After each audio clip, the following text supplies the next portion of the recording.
Thank you. It's nice to see all of these friendly faces here.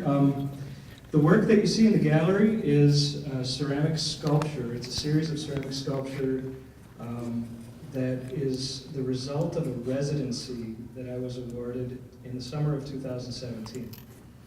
It was a residency at a special place with some special people, and rather than just trying to explain it to you, I've put together an 8-minute movie to try to kind of soak you into that realm and help you understand. So I'll roll that movie and then we'll start talking.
This is my brother Dan.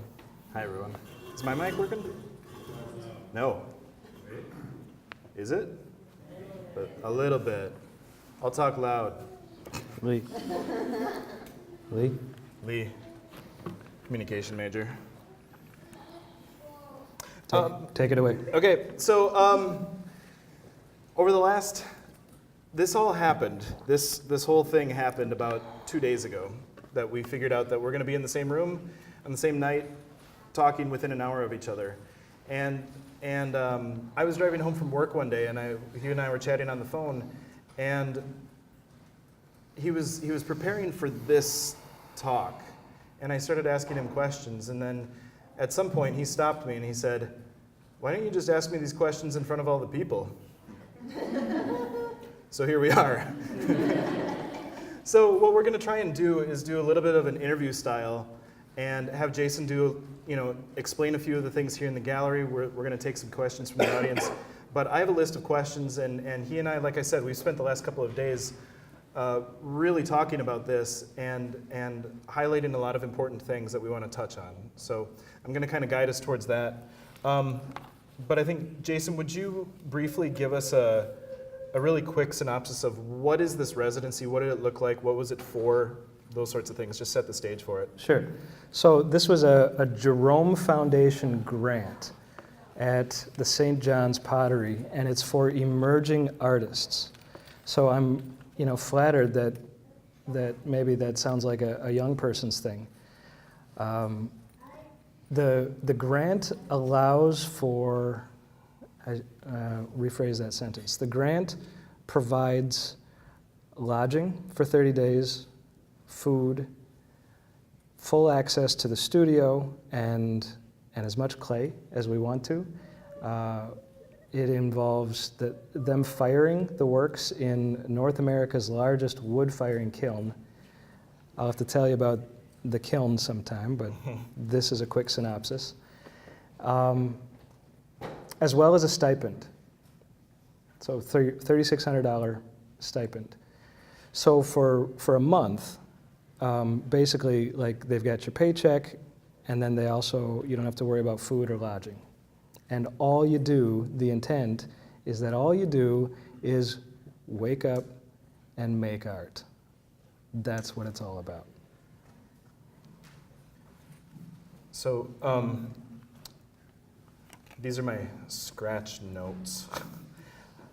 Tell us a little bit about the immersive nature of this whole residency and the people that you were working with. Introduce us to a few of the people that we saw in the video and kind of that environment. Sure. So the big draw was Richard Bresnahan. He's the Artist-in-Residence at St. John's University. He has been since 1979. And his job is to be an artist. And the campus benefits from him being there. Tours were always coming through. And he runs things in a particular way. He studied in Japan for 4 years with a family that, if I remember this right, is a 13th generation pottery family. So all that knowledge trickles down from one generation to the next, and he was extremely fortunate to be a non-Japanese apprentice. And as he tells it, a little resented at first. Because this shouldn't be. This is an outsider. So there's Richard, and he has a particular way of thinking about things, about looking at the world. They dig their own clay. They built that kiln, which I would say the kiln is as long as this room, and they stack it with 10,000 artworks. Takes them 6 weeks to load the kiln, 10 whole days of firing it. Around the clock. Crews are firing this around the clock. And then they can't open it, they can't empty it for a couple weeks because it's too hot. So that's a little bit about Richard. He takes on apprentices at the Pottery. So there were 2 apprentices at the time. The apprentices live upstairs from the Pottery, and they have all kinds of jobs to do. So they split wood year-round for that kiln. They're lumberjacks. But they also get to benefit from Richard's mastery. These are people that are interested in pottery, and interested in a career in pottery.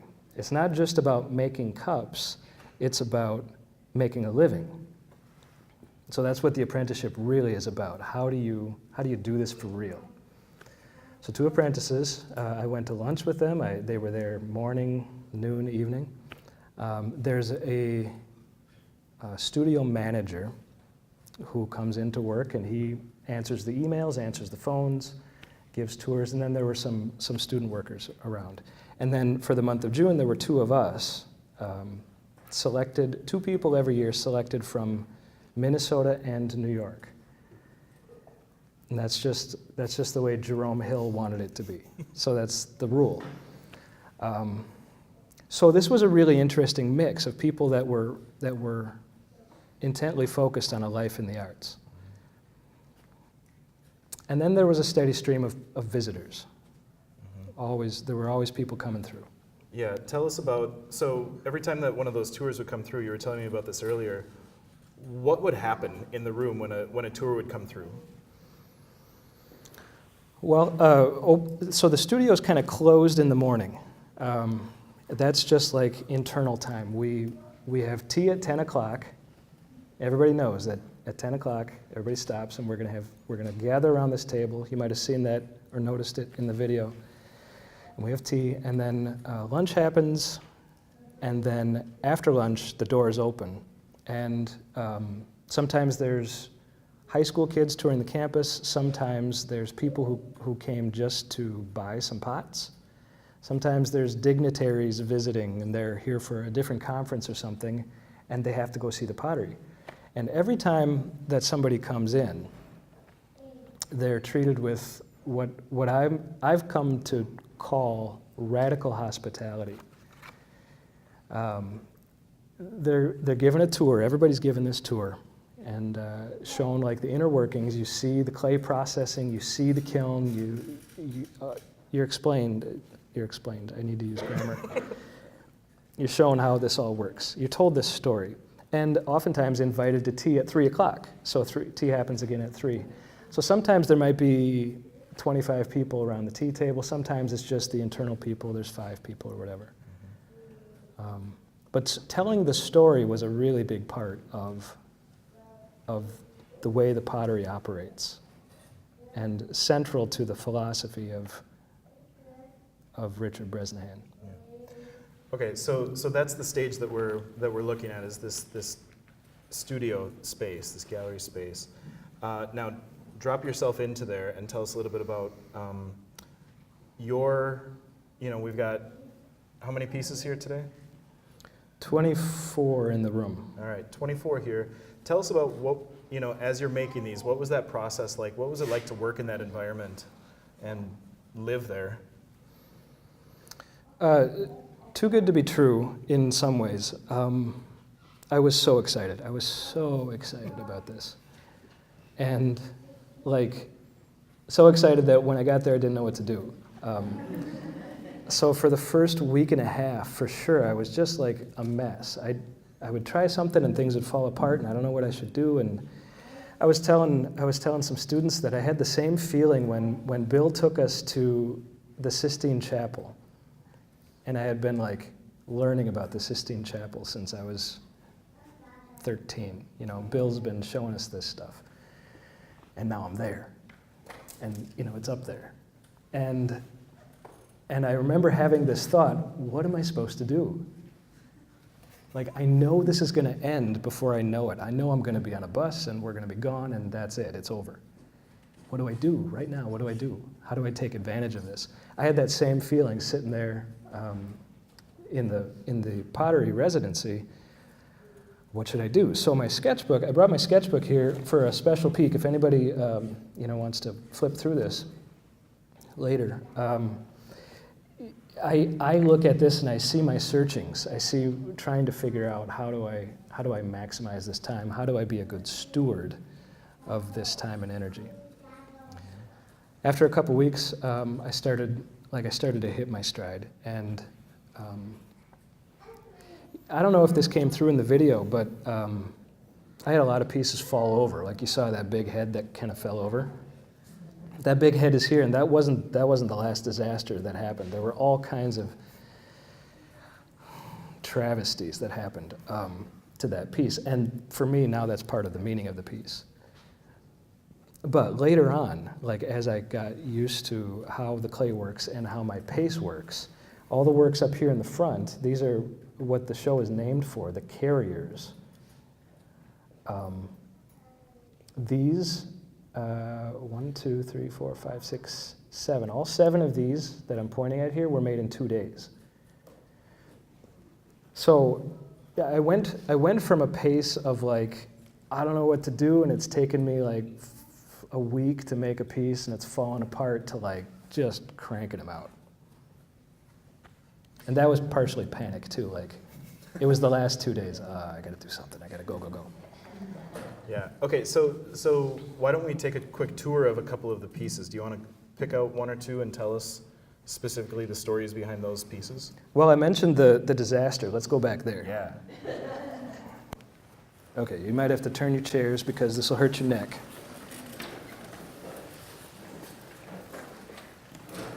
And some of you might not see this, but I'll point to it and you'll see it later.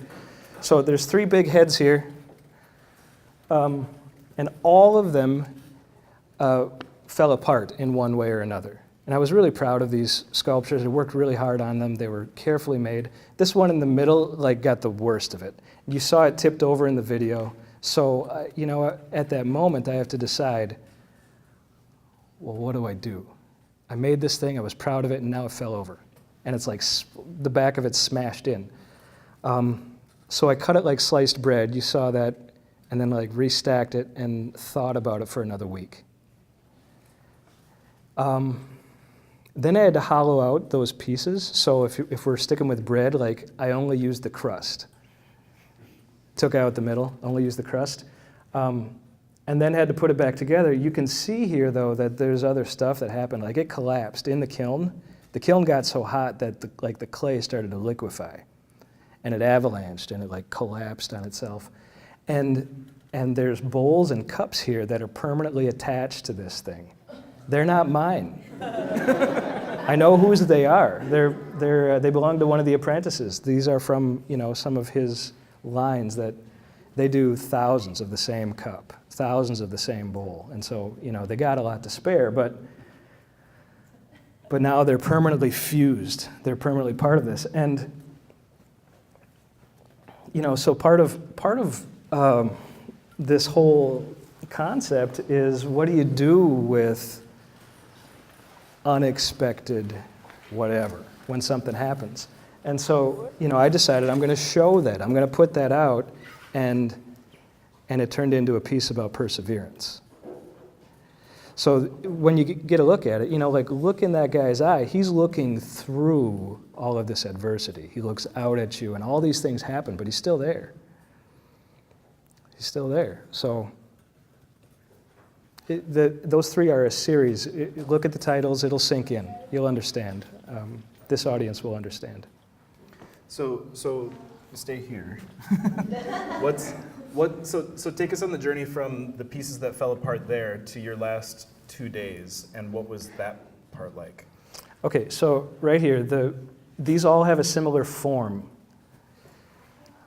I remembered my old friend Auguste Rodin. Some of you know him. Auguste Rodin had a method for armatures, and part of my problem all the time was the clay collapsing, because it's heavy and wet and it's just not ready to hold itself up when I need it to.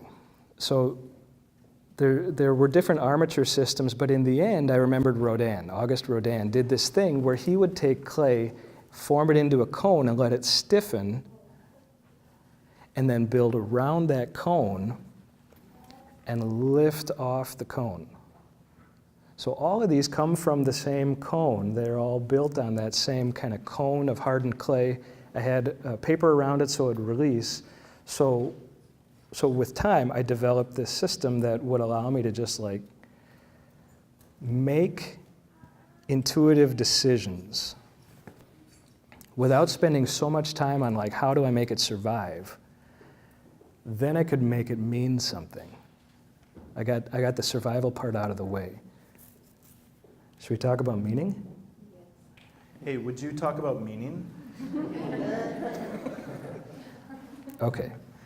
So in this collection here, the carriers really, it kind of ends here. And speaking of Rodin, I kind of feel like I get a vibe like the Burghers of Calais, like these guys are like trudging along together. This one maybe represents the idea best, and maybe this one, if you look really closely at it, you got to look inside the cave to understand this one. So this one's really like the same, but it's exposed. The concept is one of like relationships, of responsibility in a relationship. You understand at some times in your life, you're being carried. So sometimes you're this kid getting a piggyback ride, and you got a great view, and you're not working real hard, and you're really benefiting from all of this work underneath you. And sometimes you're that carrier, and you got somebody on your shoulders, and you're really working hard, and they don't really know it. But both ends of that relationship have a responsibility. So if you kind of peek inside of this one, you'll see there's a piggyback inside these kind of wings. And so this is about the idea of protection. And you know, in a couple of these cases, so we've set a precedent here, and then we've broken that. These carriers don't have anybody to carry. They're ready, but kind of achingly missing something to carry. One of the things that you said to me over and over was this idea of a relationship with the clay, with the medium itself. And it seems like, you know, you go from the head and the back collapsing because it wasn't properly supported to these up here that are very structurally sound. Can you talk about that growth a little bit for yourself, where you began to understand a little bit of the actual material that you were working with? I mentioned earlier that the clay is local, and that's part of the philosophy. Richard claims that they have dug up and processed 300 years worth of clay for the pottery. And you wonder why? Why 300 years? Like, what's that? What does that do for you? And that would give you a view into the paradigm. It's not about us. It's about this idea being sustainable. It's about providing something for the future. So that clay has a particular quality. It's from a particular place. In Japan, you can identify pottery. You can identify the location of the pottery just by like flipping it over and looking at the clay. You know where it came from because everybody uses local clay, and there's different geography in different places. So there's iron content in some places and little flecks of magnesium in other places. Some of it's very kaolin and very light. So that concept goes against this idea of like just have UPS bring it to your door. You know, the college education system generally does that, and I did that at MVL. Ordered clay from Continental Clay. It's a recipe that comes from mines from all around the country. So all of these things are shipped to a location to be mixed and then shipped out to you. And basically, you know, it's like walking into Walmart in Australia and you know exactly where you're going because it's the same everywhere. The concept's very different here. This is clay that's from the area of the pottery, and I found it really difficult to work with because I wasn't used to it, and it wasn't made for popular consumption. It just is what it is. So it's a little slumpy, it's a little sandy, and it didn't have all the advantages that I was used to, that I kind of got spoiled on. So in the beginning, you know, I had all these problems that I've already described.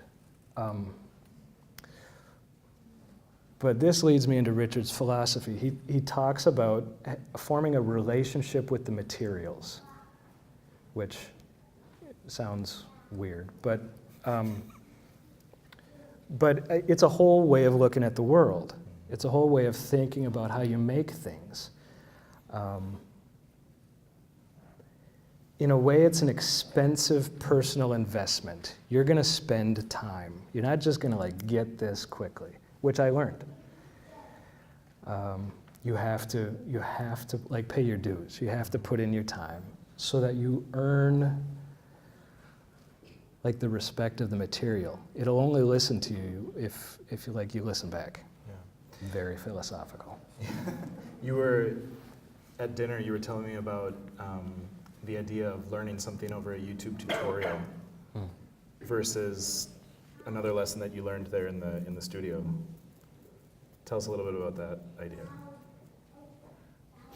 Okay, so Richard, like, you watch him work, and it's just like magic. It just like flows out of his fingertips. These things just appear, and it's pretty incredible. And so I was watching him. He had this series of bottles that he was working on, and he would take a little bit of blue slip in his hand and a little bit of white slip, take his finger, and like swirl it just enough, hold this bottle in his hand, and with just the right flick of the wrist and the motion, he would make this like twisting ribbon of a circle on the surface of the bottle, and then he'd rotate the bottle and do it again. And I asked him about it. Can you teach me how to do that? And he got a little angry. And I didn't mean anything by it, of course. Like I thought this was amazing. And he said, he didn't really get angry, but he said, this isn't a technique. It's not something that's transferable. He said, it comes from, well, I put my whole self into it. He said, I put my whole self into every time I do that motion. And it's a result of all my years of developing this craft. So that's an example of the approach, and I just wonder if we can understand that. Like we're steeped in a very different idea that you can learn anything. Just fast. YouTube, yeah. And I do that. Like I do all kinds of After Effects tutorials because I got to learn fast. I need the answer, so you just know the keyword, search it, okay, narrow it down. That's what I need. I want that information now. This is the opposite of that. If you want that information, put in the time. Wait.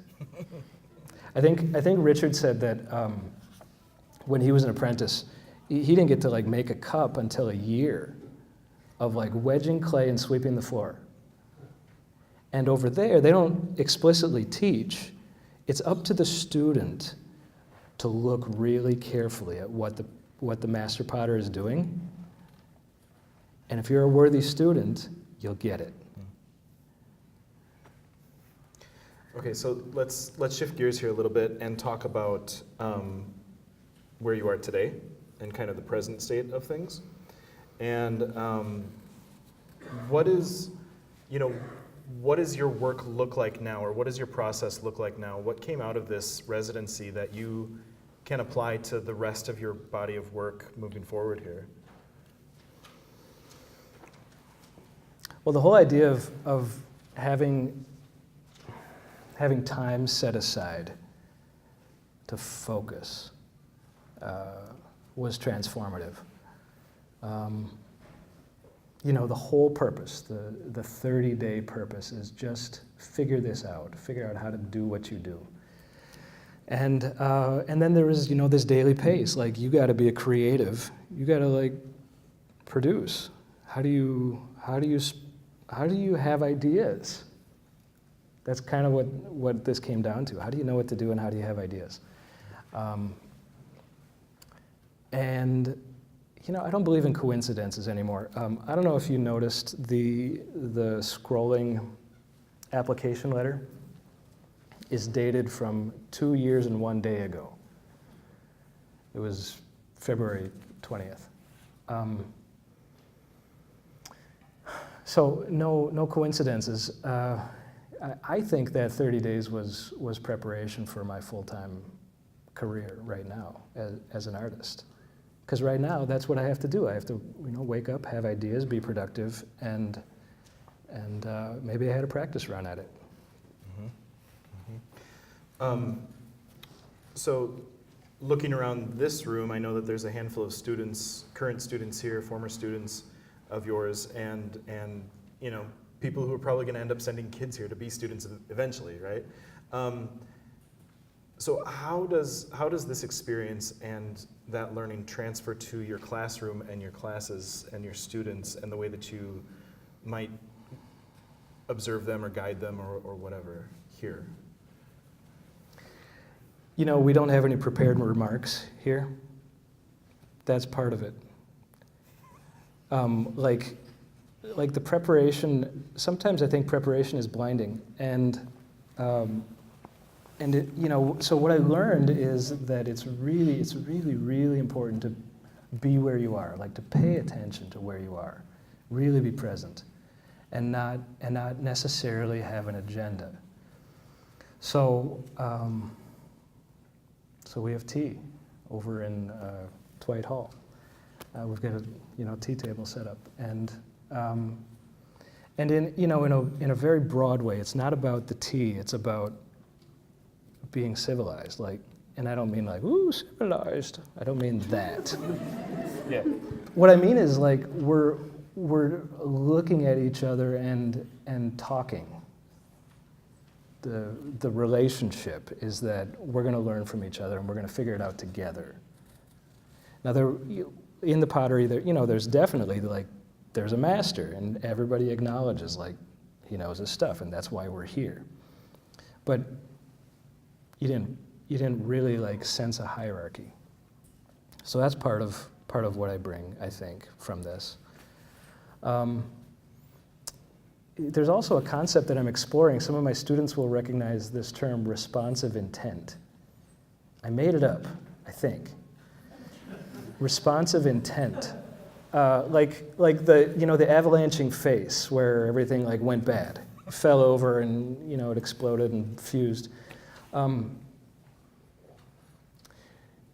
My idea about responsive intent is, well, maybe you just change what you want. If the situation shifts, what are you going to do? You going to cry? What are you going to do? You gotta figure something out. So this one that looks like a porcupine, with all the sticks sticking out of it, well, that one fell apart in the kiln. It went in as one piece. It came out as four, and it broke all along the seams where I cut it to hollow it out, and because of the way that the kiln operated. The face part was in a different heat zone, and it shrunk more and it warped. So I couldn't just stick it back together. It wouldn't fit. So I never intended for all the porcupine stuff. That's a sculpture of Jonah.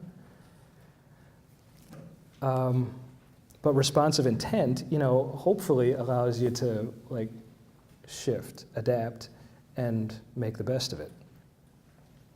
And another theory I'm working on, I'm mulling this over. I think being able to think creatively means being able to think optimistically. I think that there's an inherent optimism to creativity. I can't prove it. I have one last little question, and then I do want to open it up, and we're going to run out of time here pretty quickly. But if you have a question, get ready to ask it. So again, kind of looking around this room and knowing that you might be connected to hundreds of thousands of young artists via technology right now. Hi, everybody at home. What's a piece of advice, if you were going to give a piece of advice to a young artist who wants to get into art, who really does care and wants to? What would you say to them? It's such a hard question. It's so hard. We had kind of a run at this in the car, so I had a practice run. I think pray and be gutsy.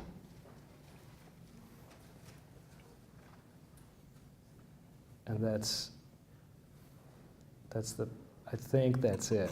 That's what you said 2 days ago too. Yeah, it worked so well in that conversation. Personally, I pray to be the best I'm allowed to be. But then there's times where you just have to go for it. You gotta be gutsy. You gotta, at MVL we used to say you gotta risk it to get the biscuit. And I like biscuits. Okay, so does anybody in the room have a question for Jason? Maybe it's about a specific piece or the process or something like that. I'll run a mic back. Go ahead. Sort of going off the pray and be gutsy comment. What are ways do you think are good to promote sanctified arts, particularly in Lutheran congregations and communities? This is something I've been working on for, I think, 2 decades. I think quality matters. I think theology matters. So know your stuff. I have sculptures here that are made particularly for you. There are Lutheran sculptures here. I was on a Catholic campus. Benedictine monks were walking around campus. But I was making specifically Lutheran pieces because I know that you are my audience. So I think to answer the question, you got to be dedicated to it. You got to study, be an astute student of history, be an astute student of theology, and you got to work your craft. Like, nobody has to care about your artwork. That's a hard lesson, but nobody has to care. Please don't feel like anybody, that you deserve anything. You just do your best. Anyone else? Andy. Okay, two-part question. First is, it's a very common thing in someone who's starting out in art, trying to figure out what art is all about, to have that, they're paralyzed by the fear of screwing it up, right? So how do you break that in yourself? Is it practice, or is it someone standing over you and saying, just do it, just keep doing it, as encouragement? Second part of the question is, at what point does something, you want to react to what happens, even if it's maybe something you didn't expect, but at some point, is it a failure? And how do you know where that point is? Okay. The first question, how do you get over that paralyzing fear of messing it up? I think mileage goes a long ways. Make a lot of art. Because the more art that you make, the smaller the percentage of your total body of work that one piece is. Probably not a grammatically correct sentence, but if you think about your body of work in terms of like a pie graph or something along those lines, if you've made 2 works, well, half of that pie graph is one and half of that pie graph is the other. If you've made 100 works, well, then failing one doesn't really affect the graph that much. So I do think quantity helps, and you just can't avoid having that fear. You're gonna be afraid, and you can't avoid having to pay your dues, like I was saying earlier. You gotta do the work. Okay, so is anything ever a lost cause? Is it just too late, too bad? I don't know, says who? The 20th century taught us that the artist can say. And my grandma taught me Japanese ink painting, and one of the things that she taught is that you have hope for every painting. And in that comment is implied that sometimes you won't feel like it. But I generally hold out hope. These pieces up here are here because I want to hide them. These are like, they're not that good. I'm not that crazy about these, but they're good enough to be in the show. And I think they help, tell the whole story about what it is to make art.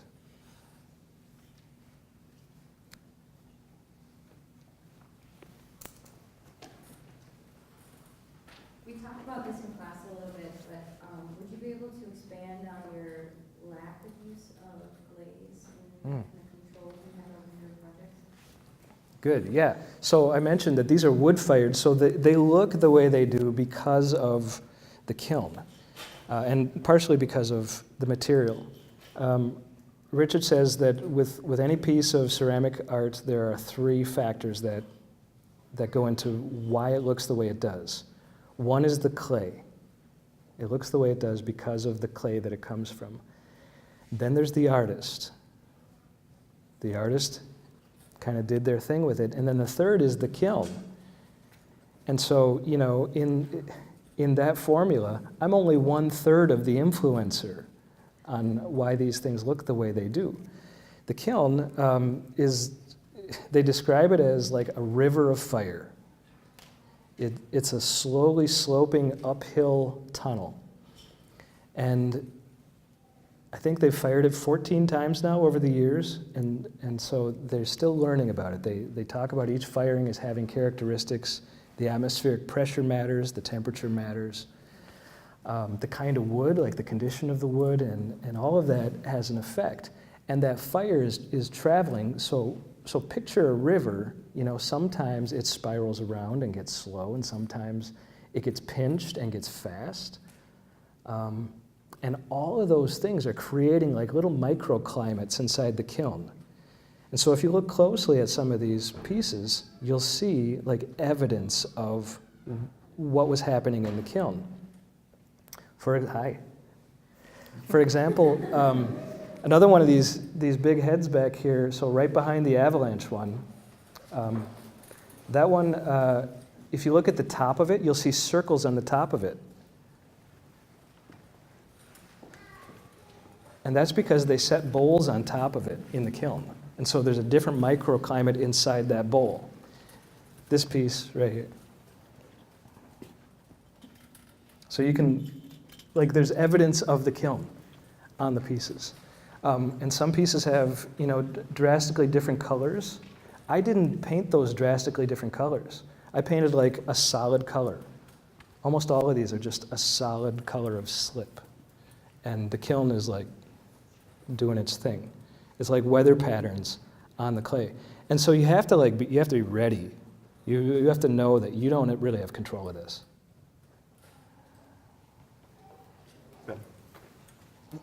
I have a chicken or the egg type of question. So when I look at this, a lot of it feels like discovery to me. So when you work, is it usually form first or concept first with your work?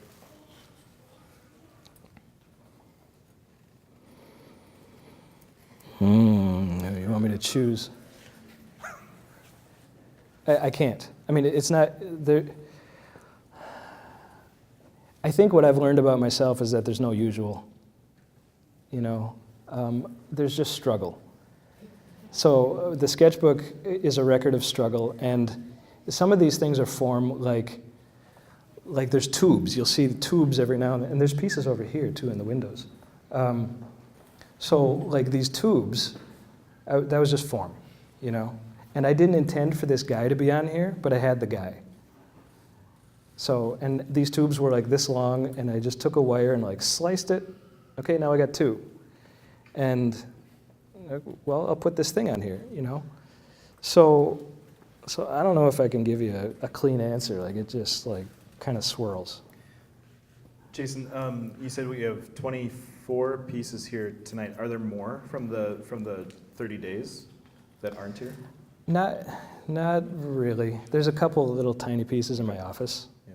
Little sketchy things.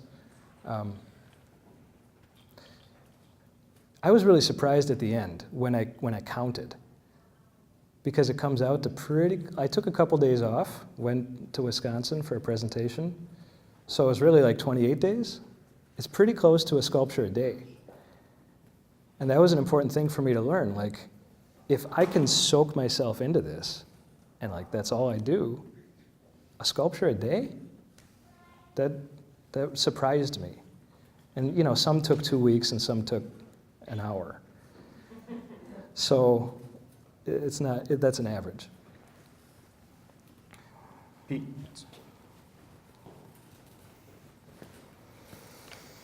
Jason, when I think of your stuff, I think of, you got, ever since I've known you, you've had a very distinct style. There's something that's uniquely, when I look at that, I go, oh, looks like, that's a Jaspersen did that, I know it. But what, okay, so I wonder if maybe this would need an illustration. What's the difference in your mind between perhaps a style and then also what is your voice? A lot of people talk about an artist of any kind, whether it's a poet, whether it's a writer, a singer, a musician, whatever. They're looking for what their voice is, and I want to distinctly look at that as how would you make that a differentiation between style? I might say, for instance, like Jackson Pollock was fooling around with all kinds of things before he came up with the thing we all know him for, the spatter painting. And one might say that he found his voice, but that's not his style. His style is throughout all his canon, but his voice became this thing. Do you have a voice? Are you looking for your voice? Did you find your voice? I don't know. Please limit the questions to one per person. Okay, I've got something taped up on my wall in my studio that addresses this exactly. It's an equation. Style equals tropes. Voice equals way of thought. So what's a trope? Trope is like a cliche, like something that's an accepted thing that, like the first thing you think of, it just like you go to, good guys wear white hats, you know, trope in a Western. Bad guys wear black hats in a Western. That's a trope. So a way of thought, I think that's what allows me to do different media. To me, it doesn't matter that this is clay, and then I also do oil painting, and I also do digital stuff. Those boundaries don't really matter to me. As long as I can carry like the attitude with, you carry a way of thought with, your motive, your audience, creative process. Have I found a voice? I think a couple years back, I realized I'm going to be a Lutheran artist. You know, I'm going to put those parts of my life together intentionally, and I'm going to aim at confessional Lutheranism as my audience, because that's, well, Bill Bukowski taught me seek truth. You know, and so that's, where's the truth? I think we got it. We got the goods. I want to deliver. I want to deliver the theological goods in a visual culture. So that's the best I got on voice. This is my sister. I just wonder how much of that transfers into your work with Koine. So this is all with clay.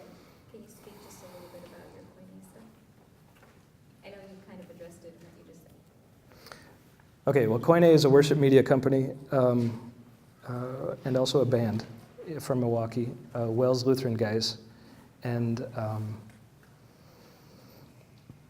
it's the perfect setup because there's a group that wants to do what I just said, wants to communicate in a visual culture strong theology. And sometimes people get hung up on style, you know, guitar versus organ. that's a trope. That's an external thing. You get to the way of thought, you get to the motive, and then you're having a different discussion. You're assessing the work in a different way than the external trappings of it. Good? No? She's not satisfied. The look on our sister's face was like, no, not that good.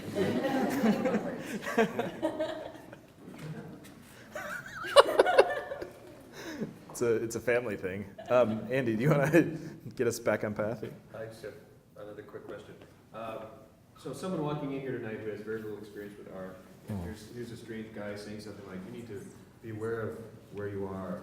You need to be in tune with your peoples and their way of thought, and it sounds weird.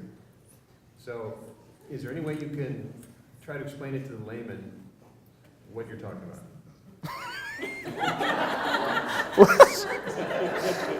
Am I the weird guy? Or is it me?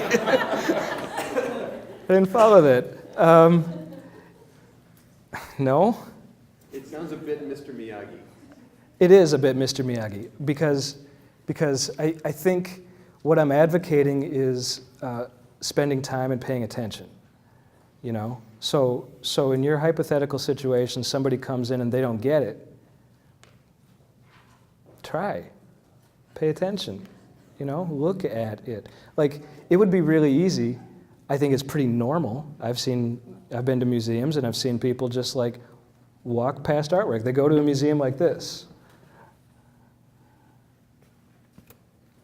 And that's the trying. Like, look at the label, okay, and then I spend a half second. Try 20 seconds sometime. Like, time yourself. Look at one of these things for 20 seconds and see what happens. That's my advice. Try. Maybe some of it's the Holy Spirit too. Maybe some of it's the Holy Spirit too. Yeah. We are out of our time, and I have a show to do next. Right, you're busy. So, but give Jason a round of applause. Thank you so much for sharing with us.